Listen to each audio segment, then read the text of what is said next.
গিয়েছিলাম মেয়েকে vitamin capsule খাওয়ানোর জন্য, সাথে নিয়ে আসলাম শাক। আসসালামু আলাইকুম, আপনারা কেমন আছেন? আশা করি ভালো আছেন। আমিও ভালো আছি আলহামদুলিল্লাহ। তো আজকে 3 দিন হয় ভিটামিন ক্যাপসুল খাওয়ানো হলো, কিন্তু আমার আসলে মনে ছিল না, সেজন্য ভুলে গেছি। তো আজকে 2 দিন পর গেলাম মেয়েকে ভিটামিন ক্যাপসুল খাওয়ানোর জন্য।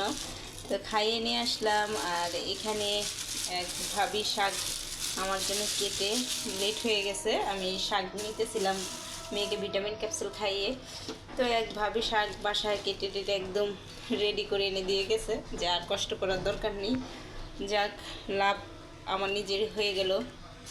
আর বাসায় এসে দেখি আরেক ভাবি আমার জন্য কাঁঠাল পাঠিয়েছে, ওদের গ্রাম থেকে আসা বাড়ির কাঁঠাল। তো এখানেও কাঁঠাল আমি খেয়ে নিলাম, 2টা অলরেডি খেয়ে ফেলছি, দেখতে পাচ্ছেন। আর মেয়েকে ভিটামিন ক্যাপসুল খাওয়ানোর পর আসার পথেই মেয়ে ঘুমিয়ে গেছে। তো এনে শুয়ে দিলাম, যে ঘুমাচ্ছে যেহেতু ঘুমিয়ে যাক, আর উঠাবো না। আর ওদিকে আমি কাজগুলো একটু সেরে নেই, হাতে অনেক কাজ আছে। তো সবচেয়ে ভালো লাগলো যে শুধু ধুতে হবে শাকগুলা, এখানে একটু বালি লেগে আছে, ধুয়ে নেব। আর ভালো লাগছে সবচেয়ে যে একদম শাকগুলো একদম টাটকা, অনেক সতেজ, ভালো লাগতেছে।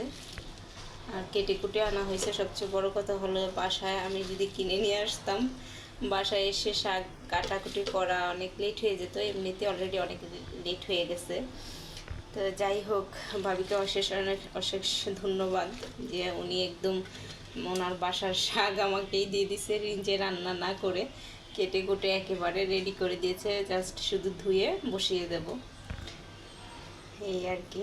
আর অনেকগুলো শাক, এখানে অনেকগুলো শাকই ভাবি রান্নার জন্য রেডি করে রাখছিল। তো যেহেতু দেখছে যে আমি শাক কিনবো, তো সেজন্য বললো যে আমি আজকে রান্না করব না। মানে উনি রান্না করার জন্যই এগুলো রেডি করছে, কিন্তু আমার কথা শুনে উনি বললো যে উনি আর রান্না করবে না। তো সেজন্য আমাকে বললো যে আজকে আপনারা রান্না করে ফেলেন।